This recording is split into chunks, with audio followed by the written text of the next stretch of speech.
안녕하세요. 뚝설 라디오입니다. 오늘 사연은 통쾌하면서 재밌는 사연이네요. 끝까지 감상 부탁드립니다. 그럼 사연 시작해 보겠습니다. 안녕하세요. 저는 아들 하나 잘 키워내고 이제 인생 후반부를 즐기고 있는 60대 중반의 여자랍니다. 저희 아들이 얼마 전에 결혼을 하겠다며 며느리감을 데려왔는데 참 감개무량하더군요. 아들 다 키워서 장가 보내는 맘 참 묘하더군요. 아들 녀석한테 말했답니다. 너 인물 잘난 거 믿고 아내 눈에서 눈물 빼게 하면 혼난다고 했더니 아들이 웃으면서 자기는 절대 안 그런다고 합니다. 사실 제가 남자 바람 피우는 것 경험자라서 말입니다. 저는 어렸을 때 다리가 불편했답니다. 저희 부모님이 제때 처치를 못하셔서 한쪽 다리 마비가 있었죠. 제가 막내딸이었는데 저희 부모님 저 때문에 속 많이 썩으셨었죠. 다들 저 보면서 쟤는 결혼도 못하고 혼자 방구석에서 늙어 죽겠다고 할 때 저도 참 외롭고 두려웠답니다. 남들이 즐기면서 사는 일반적 행복이라는 것이 제게는 없을 줄 알았답니다. 동네에 나가면 공공연히 제 다리를 보면서 홀끔거리고 수근거리고 그랬어요. 그래도 저는 당당하게 다니려고 노력을 많이 했습니다. 제게 자신감을 불어넣어준 건 저희 언니 오빠들과 부모님이셨어요. 비록 무식하고 배운 것 없는 가족들이었지만 저를 아끼는 마음만은 누구 못지 않았답니다. 어느 날 서울에 갔던 큰오빠가 제 다리 수술을 할 수 있다고 하더라고요. 큰오빠가 병원에서 회계 담당을 하는 직원이어서 의사들이랑도 얘기를 할 기회가 있고 해서 제 경우에 대해 물었던 모양입니다. 제대로 봐야 알겠지만 방법이 아예 없지는 않다는 말을 들었다더군요. 저희 부모님 땅도 팔고 닥닥 긁어 모으셔서 제 수술비 마련을 하셨답니다. 서울의 병원에서 수술을 했는데 처음에는 아예 낫는다더니 수술을 하더니 뭐가 어떻다고 어려운 케이스였다면서 완전하지는 않다고 하더라고요. 그래서 저는 예전보다는 나아졌지만 살짝씩 다리를 절게 되었답니다. 어쩔 수 없이 팔자거니 받아들였죠. 저희 부모님께서는 제 다리가 완전히 낫지 않아 낙담도 하셨지만 한편으로는 어떻게 보면 또 괜찮아 보인다면서 저를 위로해 주려고 애를 쓰셨어요. 저는 돈도 많이 들였는데 부모님께 괜히 죄송스럽더라고요. 그렇게 저는 다리가 영원한 콤플렉스가 되었답니다. 아무래도 티가 나는지라 사회생활도 쉽지가 않았고 중매도 잘 들어오지 않더라고요. 30 다 되어가니 그냥 혼자 살아야겠다 싶더라고요. 저한테 들어오는 중매 자리는 누구네 부인이 죽어서 거기 재취 자리밖에 없는데 저는 두 번째 부인으로 들어가긴 또 싫었거든요. 제 자존심이 그걸 허락하질 않더라고요. 저희 부모님은 재혼이면 어떠냐고 그냥 시집 가라고 하셨지만 저는 완강히 버티고 버텼답니다. 다 늙은 남자라도 첫 결혼인 사람에게 가겠다고 버텼어요. 저희 오빠들도 제 마음이 그렇다면 할 수 없다고 저를 내버려둔 상태였죠. 그렇게 속절없이 시간이 가고 30이 넘었습니다. 저는 아무래도 시골 부모님 밑에서 계속 신세를 지며 살긴 너무 죄송스러운 마음이 들어서 결혼한 큰오빠네에서 잠시 신세를 지면서 기술이라도 배워보려고 했답니다. 당시 여자가 배울 수 있는 기술이래 봤자 뭐 몇 가지 없었죠. 저는 고민하다가 그래도 재밌어 보이는 제빵 기술을 선택해서 학원을 다녔는데 그 학원 옆에 당구장에 놀러왔던 청년과 눈이 맞았습니다. 그 청년은 학원 옆에 있는 당구장에 친구들과 놀러왔다가 저를 보고 홀딱 반한 것이었죠. 처음에는 제가 너무 좋아서 제 다리가 불편한 것도 잘 몰랐다고 합니다. 그러다 어느 순간부터 다리가 불편한 게 눈에 들어왔다고 하는데 그땐 이미 사랑에 빠진 상태였죠. 그 사람은 저보다 2살 연하의 청년이었는데 저는 제가 연상인 것도 마음에 걸리고 제 다리 때문에 시댁에서 싫어하실까 그것도 마음에 걸렸답니다. 그런데 그 사람의 과감한 고백에 점점 빠져드는 맘 또한 어쩔 수는 없었답니다. 결국 저랑 그 사람은 연애를 하게 되었고 연애를 하고 얼마 되지 않아 3개월 정도 지났을 때 그 사람은 저랑 결혼을 하자고 했습니다. 저는 좋으면서도 걱정되더라고요. 물론 우리가 나이가 적지 않으니 결혼은 해야겠지만 당신 어머님 아버님께서 날 받아들여 주실까요? 그 사람은 그때 자기 사정에 대해 고백을 했습니다. 자기는 홀어머니 밑에서 자랐는데 홀어머니마저 몇 년 전 돌아가셨다는 겁니다. 그러고 보니 정말 부모님 얘기를 전혀 안 했더라고요. 저희 부모님께 결혼할 사람이 생겼다면서 그 얘기를 전달드리니 그 사람이 안타깝다면서도 슬며시 좋아하시더라고요. 그래, 반대할 부모가 없으니 오히려 잘 됐는지도 모르겠다. 이런 말 하면 실례지만 사실 마음은 그렇구나. 어디 한번 좀 보자. 너만 좋다면 우리야 너 시집 보내고 나면 한결 마음이 편할 것 같다. 그래서 그 사람을 데리고 시골로 내려가서 저희 부모님께 소개를 드렸습니다. 그 사람은 그 자리에서 당당하게 저와 결혼하고 싶다고 말했습니다. 저희 부모님께서는 그 사람을 보시고는 바로 승낙을 하셨습니다. 저 시집 가기 전날 저희 엄마가 저에게 그러시더라고요. 너 키우면서 참 눈물도 많이 흘렸는데 그래도 시집을 간다니 너무 다행이다. 그나저나 이서방 말이야. 얼굴이 참 잘생긴 편인데 너는 아직 이런 말 이해 안 되겠지만 사실 너무 잘생긴 것도 부모 입장서는 좀 불안하단다. 네가 관리 잘하고 이서방한테 잘하면서 고마운 마음으로 잘 살아라. 저는 그때까지만 해도 남편의 얼굴이 평범한 편이라고 생각하며 지냈는데 결혼을 하고 나니 엄마가 하신 말씀이 무슨 뜻인지 알겠더라고요. 주변에서 다들 저한테 어쩜 저렇게 잘생긴 신랑을 얻었냐고 그러는 겁니다. 저는 속으로 약간 우쭐하기도 했었답니다. 저는 남편이 키가 크고 체격이 좋은 점은 알고 있었는데 얼굴까지 다들 잘생겼다 입을 모아 칭찬하니 제가 시집을 잘 갔구나 싶었죠. 남편은 저와 신혼살림을 차리고 주변 공장에 일을 나갔고 저는 빵집에서 일을 배우면서 신혼생활을 보냈습니다. 2년 후 아들을 낳으면서 빵집 일은 그만두게 되었어요. 그런데 그때부터 남편이 조금 이상해지기 시작했습니다. 어느 날부터 회사도 잘 나가지 않고 하루씩 쉰다면서 농땡이를 치는 겁니다. 처음에야 하도 정신없이 살아서 힘이 든가 했는데 어느 날부터는 회사를 자꾸 빠진다는 것도 이상하고 나간다고 하는 날 진짜 회사를 가는 것인지도 의문스럽더군요. 그래서 회사를 찾아가 봤는데 역시 남편은 없었습니다. 그만둔 지 오래라는 답변을 받았지요. 그런데 그만둔 게 벌써 3개월 전이라고 하더군요. 도대체 그동안 무슨 돈으로 제게 월급을 가져다 준 것인지 알 수가 없었습니다. 저는 그날 집에 온 남편에게 언성을 높이며 물었지요. 지금까지 어디다가 온 거야? 나 오늘 다 들었어. 당신 회사 그만뒀다며? 그런 얘기를 나한테 안 하고 당신 혼자 알고 있으면 어떡해?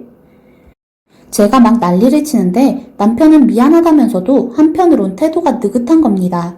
저는 답답해서 또 물었죠. 그럼 지금까지 월급은 어디서 가져다 준 거야? 당신 설마 빚지거나 그런 건 아니지? 그러니까 남편이 씩 웃으면서 제게 돈다발을 내밀더라고요. 저는 깜짝 놀랐습니다. 도대체 돈다발이 어디서 난 거냐고 물으니까 남편이 그러더군요. 내 친구 정수 알지? 그 녀석이랑 같이 사업 시작했어. 좀 안정될 때까지 당신한테는 말 안 하려고 한 거지. 그런데 이제 대박이야. 곧 당신 생각지도 못할 만큼 돈이 굴러들어올걸? 저는 그 말에 깜짝 놀라서 도대체 무슨 일을 했기에 돈이 이렇게 많이 생긴 것이며 그 사업은 무엇이냐고 꼬치꼬치 캐물었습니다.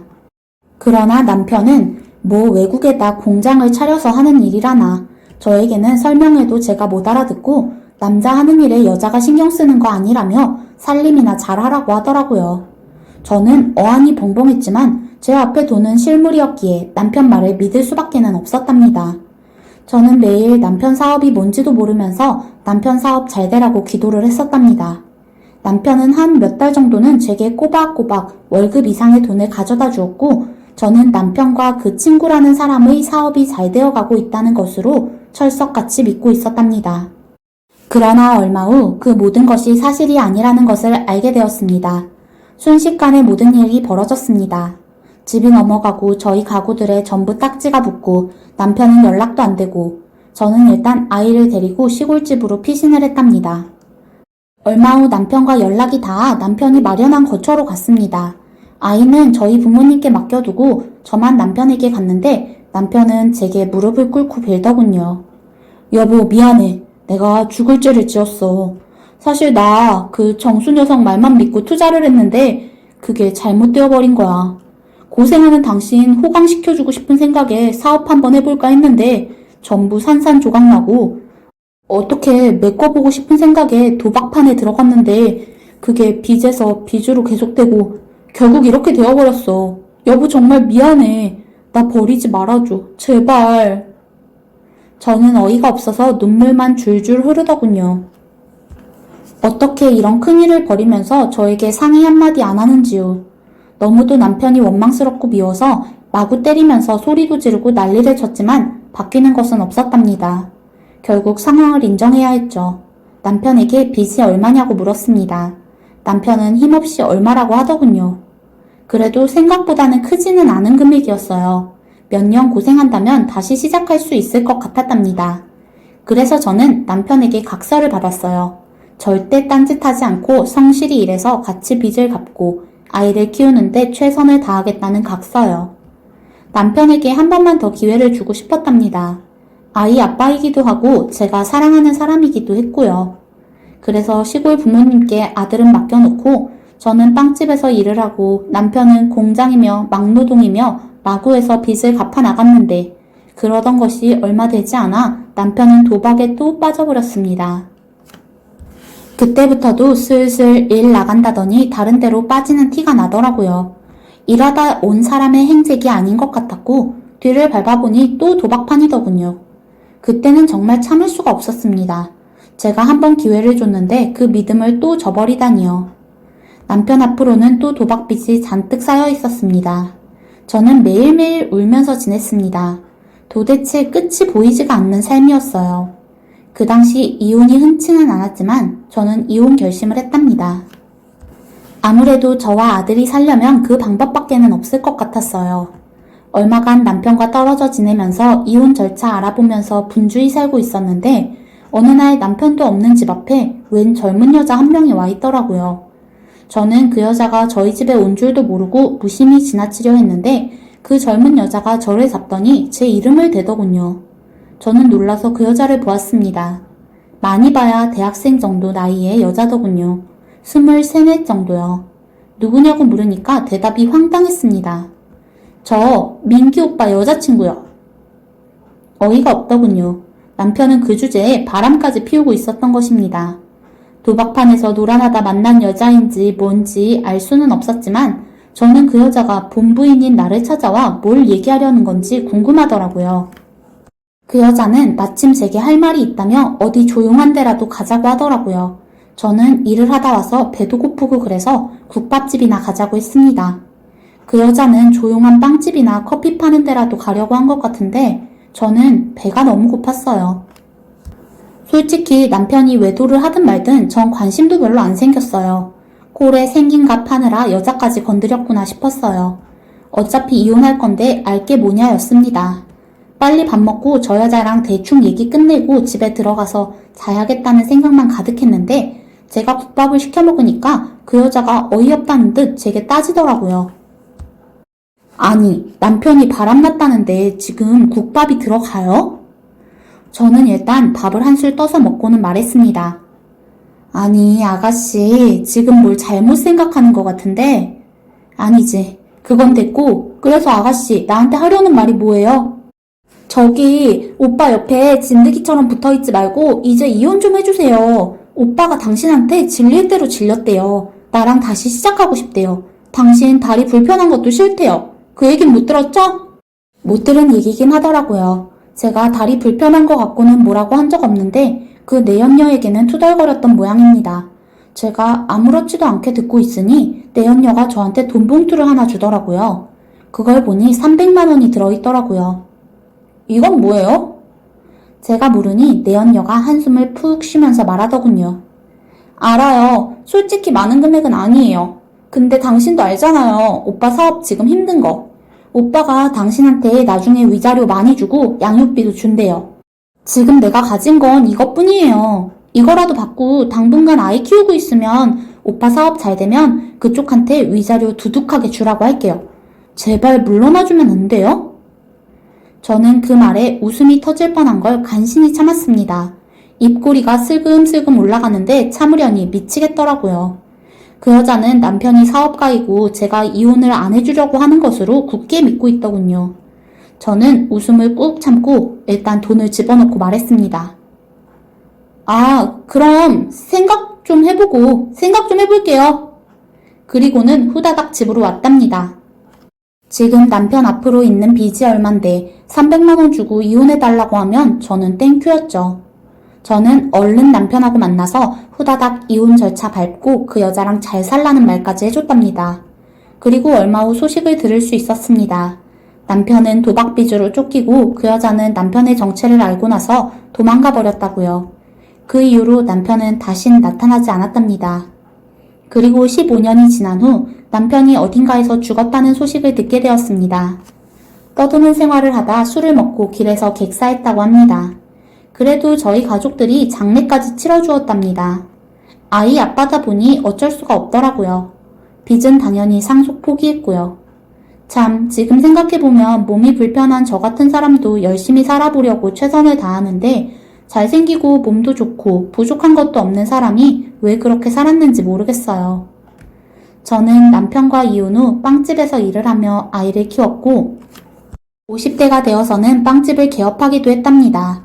브랜드 빵집을 아주 작은 곳에서 개업을 했는데 제법 쏠쏠하게 장사가 되어서 그 돈으로 아들 대학도 보내고 장가 자금도 마련해 주었네요. 아들은 공부를 잘하던 편이라서 대학도 좋은 데 갔고 지금은 남들이 부러워하는 직장에 다니고 있답니다. 그 직장 같이 다니는 여자친구랑 결혼 앞두고 있고요. 저 이 정도면 인간 승리 맞을까요? 지긋지긋했던 그 남자. 그래도 한 가지 고마운 점은 제게 아들을 낳게 해주었단 거예요. 그 점은 늘 고맙게 생각하고 있습니다. 이젠 원망도 남지 않았네요. 워낙 오랜 시간이 지났고 이미 죽은 사람이니까요. 가끔 생각이 나긴 합니다. 그리고 그 내연녀는 어찌 살지 모르겠어요. 그 내연녀에게 300만 원 받아온 걸 저희 가족들은 두고두고 얘기하며 웃었답니다. 저는 요새도 빵집 운영하면서 소소하게 잘 살고 있답니다. 긴 얘기 들어주셔서 감사합니다.